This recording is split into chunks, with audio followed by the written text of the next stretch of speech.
That's 57 days. We're in Bumpus Cove. It took 57 days to get a private contractor in here to help clean up debris. If we were Florida or somewhere else, they'd have them on the ground the next day after the storm and the waters receded.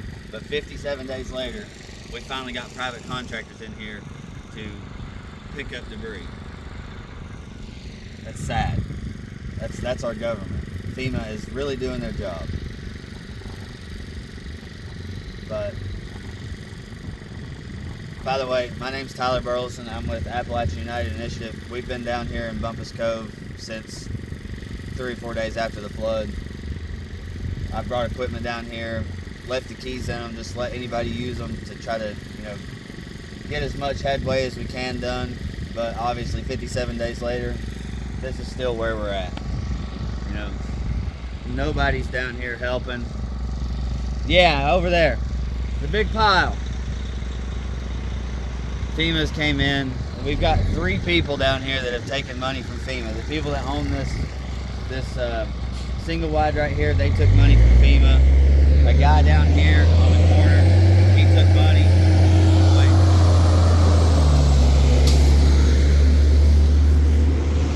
We've got one other person down here that took from FEMA. Other than that, everyone with FEMA has been denied. There's not been, they've said you can resubmit your applications or request review, but they're not helping anybody. The local government's not helping anybody. The county's not in picking up stuff. This piece of equipment right here, that's not the county.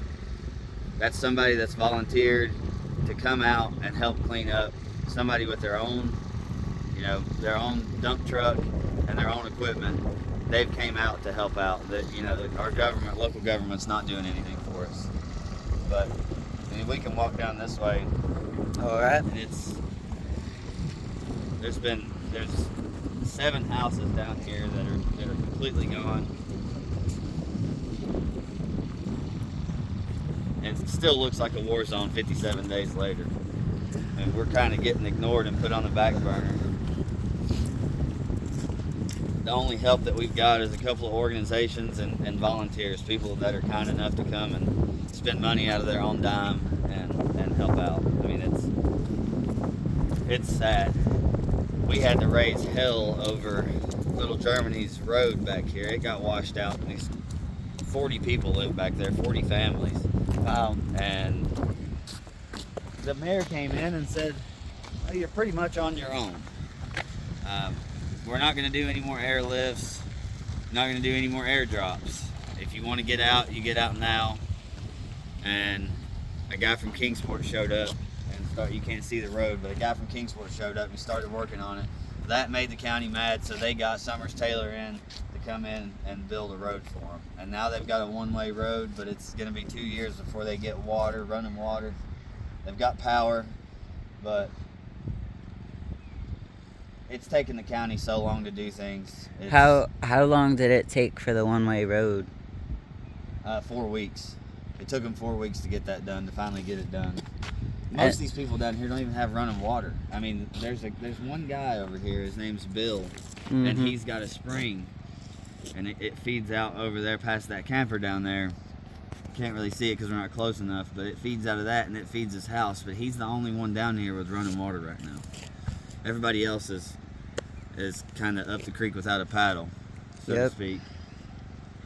And it's just sad that there's nobody coming in to help other than people out of their own pocket, like me and this girl Ashley.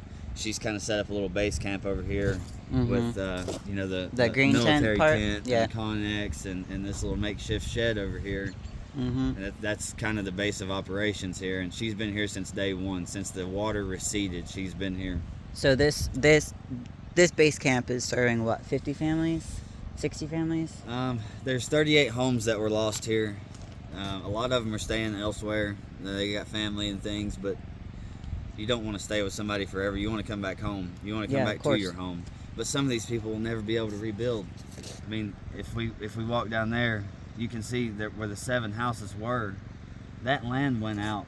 We can walk anywhere. Yeah, well beyond where it is now. I mean, everyone on this side from this house right here all the way up to that rock. They lost all their land, and nobody's coming in to help. There's a company, I call it a company, it's a non-profit. Yeah. I'm not gonna say their name. They've done 2 houses down here out of the 38. They got a $10 million grant. They're denying people, literally denying people, telling them that they make too much money. If you make $150,000 a year, and you lost your house, your car, your land, you have nothing to refinance, you have nothing to borrow against. How are you gonna rebuild? You don't have enough money to rebuild your house, because that $150,000 that you make in a year isn't in one lump sum. You know, that's coming month to month. And so that's putting the people where they have to live paycheck to paycheck. And any money that they take from the government, if they do take it, is going to go towards housing. You know, hotels, Airbnbs, somewhere to stay, a camper. You know, you can't even put a camper in some of these places. Absolutely not. I mean, there's no way you could drive right here. No, you could not with put anything a camper in this. bigger. And this used to be a 2-story house that was probably 2,500 square foot. This is a decent house. Yeah. You can't put it. There's no way you can get a camper back in there right No. now. I mean, after it's graded and fixed, but we got to have the equipment and the manpower to do it. And right now we just don't have enough. It's been, you know, kind of spotty here and there with people coming down here. They'll come for 2 or 3 days and they'll run their machines and they'll do what they can, which is all help is good help. Yep. But at the end of the day, we need some people to stay down here for like 2 weeks at a time. I mean, some of these places are going to take 3-4 weeks to clean out. We need more machines like that front loader down there. I've got a Mini X and a skid steer down here, but that's just not enough. I mean, it's enough to move a little bit of debris around, but you think, you know, that little 50P John Deere right there is not going to move that log right there. It's not going to move that debris pile. Yep. And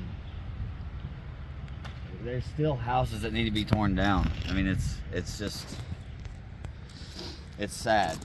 It's really sad that, I mean, you can see right here, there was a house there, right here at this blue mark. That red part, right here? Right here at this blue mark. This was a house. This was somebody's house here. This was their driveway. Right there where that spot is, that was another house. This was their yard. Their property went out. I mean, you can see where the back of their foundation was right there. Yep. That property extended out to those rocks. So all this is gone. You know, the foundation doesn't exist. No, there's nothing to rebuild back on. And the county's saying, if we come in and backfill, if we bring new dirt in, we cannot put a septic in because it's then considered virgin soil. It's not been touched by man. That's their coding. So we can come in and backfill and make a foundation back, but they're not going to let us rebuild anything on it because we can't put septic in. We can't. All the red tape BS. We can't put the backfill lines in. It's this. They're trying to stop it every which way. I mean, the guy down there, he had 5.5 acres. There's a flat rock down there. His property went all the way to that flat rock. He had 5.5 acres. Now he has less than a 1/4 acre. And FEMA said, "Oh, we'll give you $43,000." But 2 months before this, his land appraised for $675,000. But you know, so what's the $43,000 going to do? That's a slap in the face. That's like, you're a joke, you know. And you can see down through here if you zoom in on it. You know, all this was land. It was all grass. It was houses. You know, houses, and we just seem to be put on the back burner. I mean, this is still 57 days into this, and here we are.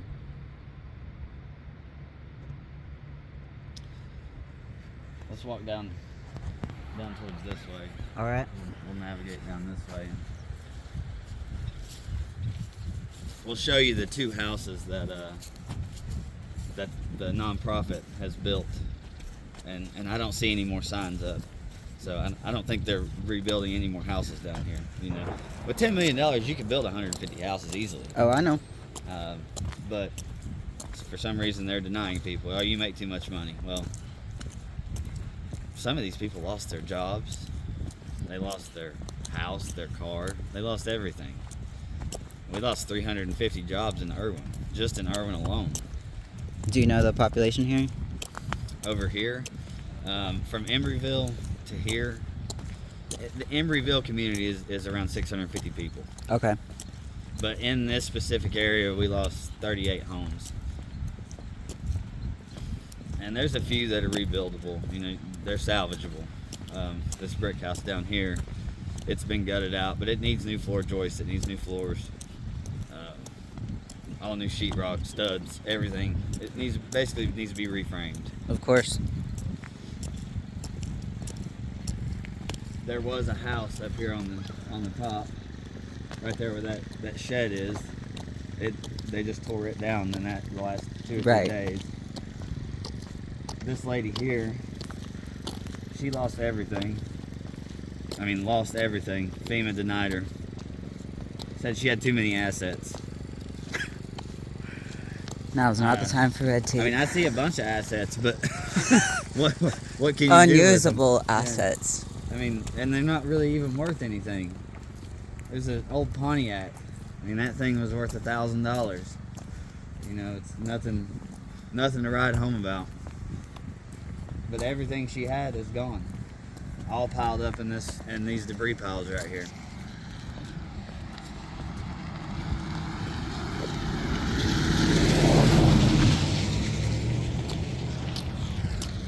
That house got moved off its foundation. You know, that shed right there wasn't there. It was back that way about 10 feet, and it got moved over. You know, that house behind it's salvageable, but at the same time it's not. So it's like it's a very fine line with, do you want to restore it and have problems down the road, or just tear it down and rebuild? But nobody's got the money to rebuild. I mean, a lot of these places down here, they had 25-year mortgages. Yep. How are you going to rebuild your house if you still owe money on a house that you don't have anymore? You know, and the government doesn't want to come in and do anything about it. You literally don't see anybody down here from the county. The mayor came down here 2 or 3 times. He said, you're basically on your own. You know, figure it out. And if people don't get started rebuilding and making this community like it was before, they're eventually going to come in and condemn it and say, well, you can't rebuild on it anyways. It's, you know, they're going to try everything they can to take it. And I don't know about people from other places, but these people over here are not going to stand for that. You know, they're not going to let somebody just come in and take something that they worked their entire life for. You know, people on the coast, when they have hurricanes hit, their houses get destroyed, they move. These people aren't going to move. Nope, I mean, they won't. you can look around and see all the campers that have been set up, and you know, people are going to stay here through the long haul. They're not going to leave. We're Appalachian people. We're too stubborn. You know, this is our home, so we're going to keep it. We're not just going to pass go, you know. But if it weren't for people like me and the gentleman that owns this and the dump truck that he's got, nothing would be getting done down here. Like I said, it took 57 days to get a private contractor in here to start cleaning up debris. It shouldn't take 57 days to start cleaning up debris. This place should not look like this 57 days later. In any other state where they have hurricanes and they have FEMA coming in, they take trailers, they put people in houses. We don't have people in houses. We have people in campers and tents and living in their cars. I literally know of 10 families right now that are living in their cars because they don't have anywhere else to go. They don't have family to stay with. They've got their vehicles and what clothes they've got on their back and what people have given them since this happened. And it's sad because any other state would have had this stuff cleaned up within 2 to 3 weeks after the fact. And here we are 57 days later, and it's like, well, you're just shit out of luck. We can't help you. You're not important enough. And Johnson City makes a lot of tourism money. Oh, I know. The whole Tri-Cities area makes a lot of tourism money. There's a lot of people that come here. Johnson City was listed as one of the best places to live. But they can't help us. They can't use some of that money. How far is that from here? Johnson City's 20 minutes away. So how many miles? 7, 8. Something, well, maybe between 7 and 15 miles. We'll say that. Because we go by time around here. We don't Yeah, go by miles. no, that's fine. But, and it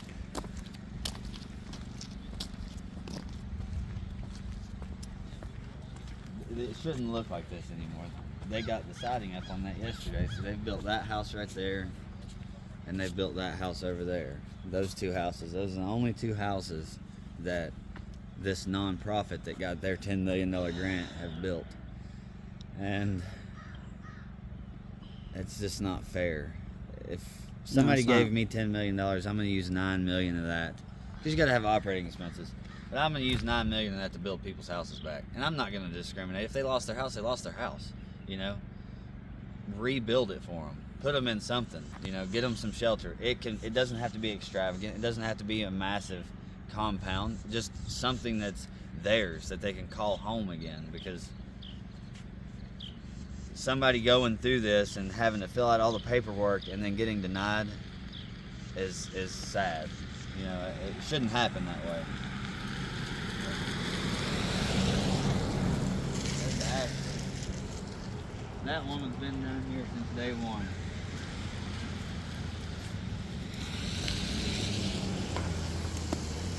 Since the floods went away, she came all the way from Nebraska. She basically shut her business down like I did. And she came to help out. You know, she drove all the way from Nebraska to be here and try to do everything she can to help these people. And we shouldn't look like this 57 days later. Hell no. And this is only one spot. Like, we can go, if you had a day or two to spend with me, we could go to, 20 different places that are in the exact same shape as this. Mm-hmm. And nobody wants to talk about it. Nobody wants to get their hands dirty. There's been a lot of people. I can't say nobody. There's been a lot of volunteers, a lot of people coming in to do what's right. But as far as local authorities, government agencies, they're doing nothing about it. It's a joke. So Appalachian people are a joke. So that's one of the new quote-unquote homes that was built by an agency that has a grant big enough to support the whole place. Yeah, but they're not going to. And they did 2. They've done 2 so far. And as we were riding down, you didn't come this way, but we were coming down Cherokee. I noticed one that said it said their name on it, and it's not even anywhere near the flood zone. There was nothing damaged. There's nothing affected there, but they're already starting to build a house there. So, like, maybe they're helping everybody, but in this case, they should be helping the people that lost their homes first, that were affected by the flood. Those people should have priority. 100%. And they got 2 houses up. Which is not a joke. That's a good thing. It's good that they've got 2 houses up. That's cool. Start. It's dropping the bucket. It's a start. But at the same time, it is a joke because in all reality, with $10 million, you could have all these houses bulldozed in 2 weeks. 100%. I agree. You could start on house pads and you could start rebuilding houses. So you could really build everyone a house that lost their house down here and put them back in a home. But they're going to pick and choose so they can use some of that money as operating expenses so they can scoot by with it. They have done some work down here, though. That bulldozer, which that's not a private contractor. That's somebody volunteering to come in and do it. They came in and done all this. But these private contractors, they can only pick up what's 10 feet off the road. Right. They're not allowed to come back here. They're not allowed to come on private property. So it's got to be at the road. So this guy's doing his thing and getting it to the road, which is good. So are you saying that businesses and nonprofits, there's so much red tape that someone with a good heart with a business or nonprofit can't even get back here? No. The nonprofits can come back here, but I'm talking about the private contractors, like the one that we just filmed at the first of the video. They are not allowed to come back here because this is private property. Right. So volunteers like myself and others have to come in and move everything out to the road because it has to be with a 10-feet easement. Mm-hmm. And if they can't reach it, if it's more than 10 feet off of the road, they're not allowed to go grab it. I see. And they've got monitors that stick with them and they take pictures of what they're doing. So if they get too far off, they're going to take a picture of that. They're not going to get paid for that load. So those people that are running those trucks, they're not going to pick those up. They're not going to go off the road because then they're not going to get paid for it. Right. So it's like we all got families to feed. Yeah, the guys that are volunteering like myself and the guy with that front loader over there, we're getting it up to the road so that way the county can come in and get it. And like I said, it's 57 days later. We finally got one private contractor down here when they should have about 15 of these guys down here getting the debris out, making it to where we can grade this and get these back ready to put houses. You know, that house was right here. That double wide right there sat right here. It moved over there. So we could get this ready. You know? It's pretty much close. It's close. We can start getting them a house back in here. But we've also got to clean up all this stuff, all this mud, because it's 3-4 foot deep. So once you get back here with heavy equipment, especially with a double wide, you're going to start sinking. So we got to dig down and get back to the regular soil, the hard dirt, before we can do that. So if you had the ideal crew, what would the equipment be? What would the skill sets be of the volunteers? How much money would it cost and how much time would it take? Realistically, we need 3 dozers, 3 front loaders, and 2 mid-size excavators down here for 3 weeks to get this graded out and dug out. And that's going to cost anywhere from $120,000 to $250,000. But that's what needs to happen, because some of these houses can be put back, but up there we can't backfill and put houses in for them anymore. So everything in here needs to be bulldozed, graded, and prepped for rebuild.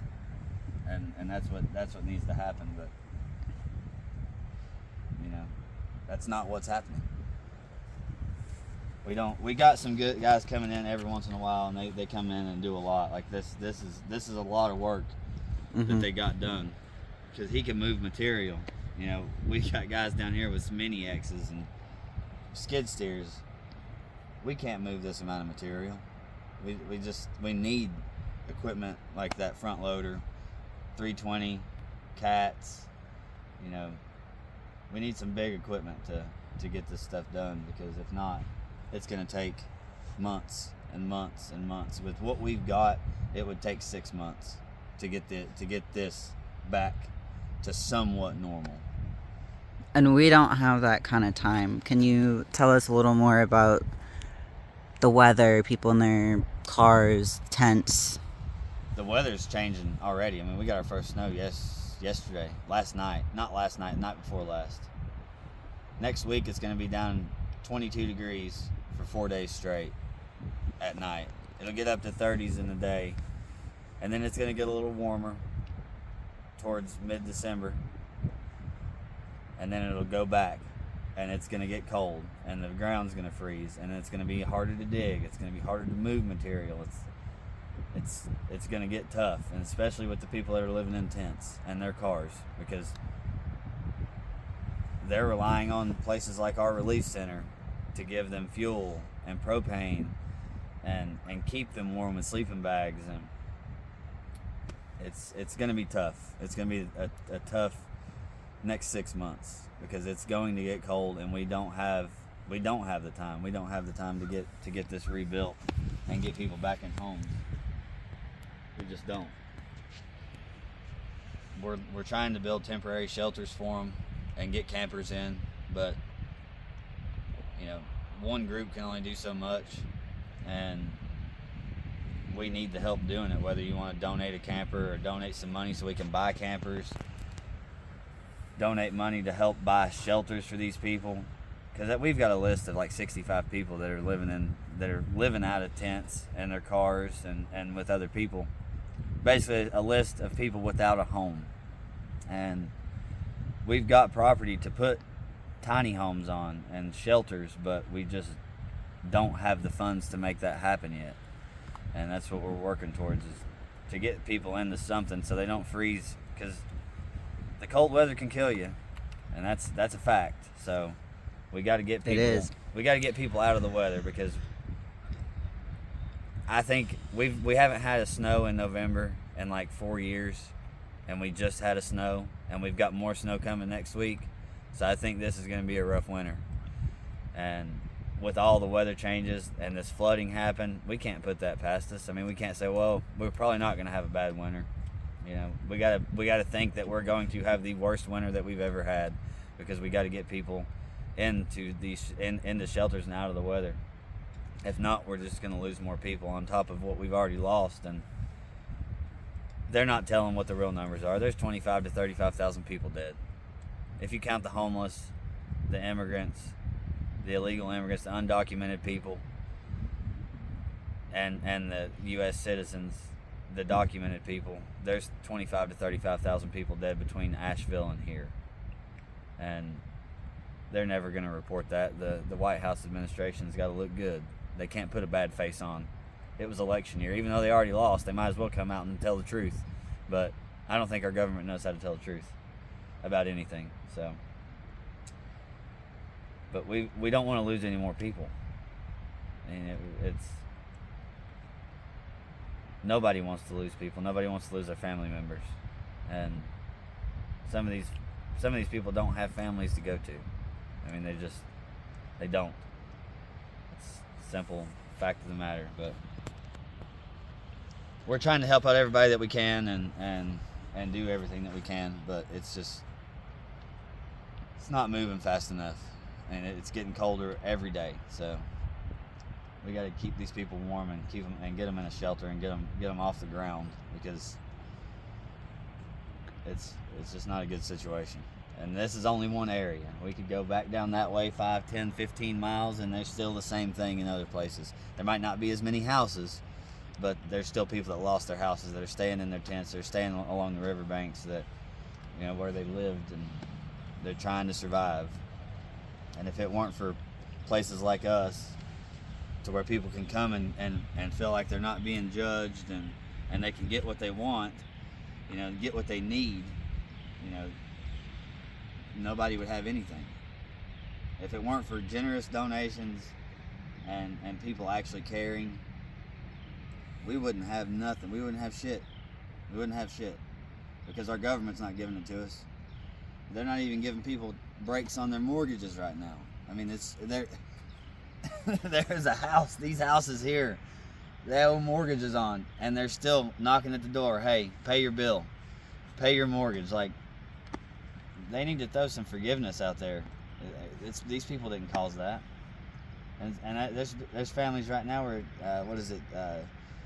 Department of Child Service, DCS, they're coming in and taking kids from families that lost everything. You're just making the situation worse. Why would you put kids in a foster home, when they just lost everything? That's going to mentally destroy those children, being ripped away from their mom and dad, and having to have set scheduled times to go see their children. How can the government justify doing something like that? So is that happening here in Tennessee? It's happening here in Tennessee, in Asheville, and basically everywhere that was affected by the flood. If you got kids and DCS feels like they're not, you know, you don't have a safe home for them, they're coming in and taking the kids. And that's not doing any good for anybody. That's not doing any good for the parents, especially the kids. You know, if you're already mentally wrecked over this whole situation, it's going to make your situation worse. It's not going to make it any better. But, you know, instead of hurting and hindering people, they should help. But we're on our own. They're not going to. If you could guess, how many children do you think have been taken from families already? I wouldn't put a number on it, because right. I don't know, and I don't want to say something that I don't feel like is not like 100% true. But it's happened. You know personally that it's happened. I can say for a fact at least 10 families have been affected by that so far. But as far as like, that's all I know of. But as far as like the big number, like from here to Asheville, But if it happens in one place, it happens it's somewhere definitely else. happening in another. Yeah, it's, you know, the government's going to put their nose in wherever they can put their nose in and not help people. That's what they're going to do, because that's what they've always done. You know, we're taxed to the gills, but yet these people have yet to have a reassessment of their property, so they're still expected to pay their taxes on it. You know, we got a decent sized machine coming in now. I don't know where it's going, but it'll do something. So, but yeah, this is 57 days later. We're still looks like a war zone. And you can feel yourself sinking in the mud right here. Oh yeah. In some spots. I mean, you're not going to sink very far because some of it's dry up under it, but It's not hard and it's not a foundation. no. But it's pretty ridiculous that, you know, we're still struggling 57 days later. We're still looking at things like this.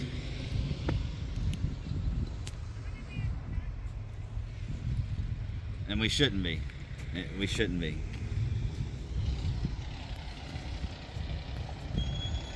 There's some German Baptists. I remember them guys. They're good people. They've been down here off and on for the last month helping out, and they're really good people. They're doing a lot of good things. And if it weren't for people like them, we'd be even further along. We'd have a longer road ahead of us. But this is Ashley up here.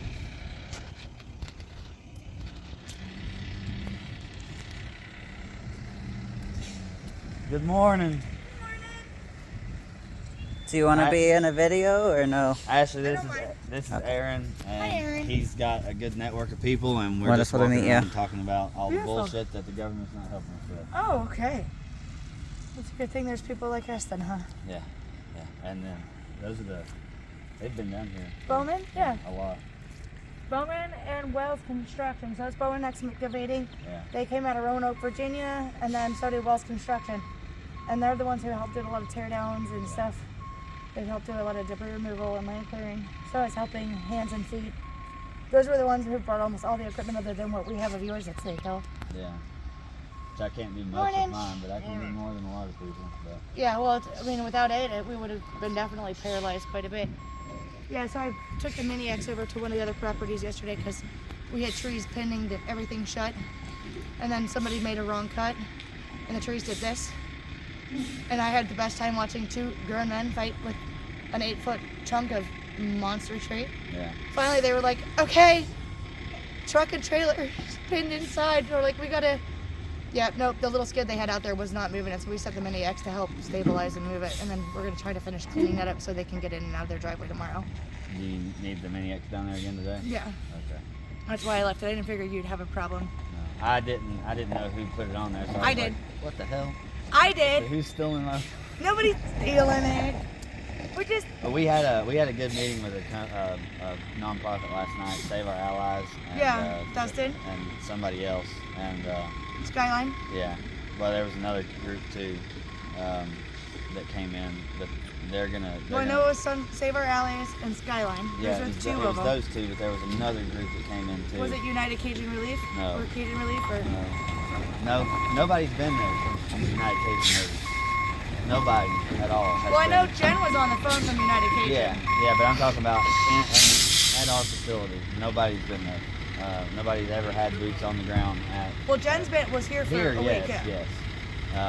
So. But we had a good conversation with them last night, and Yeah. we think that they're gonna help out a lot. So Yeah, I've had a couple meetings with a couple of private donors over the last couple days, so hopefully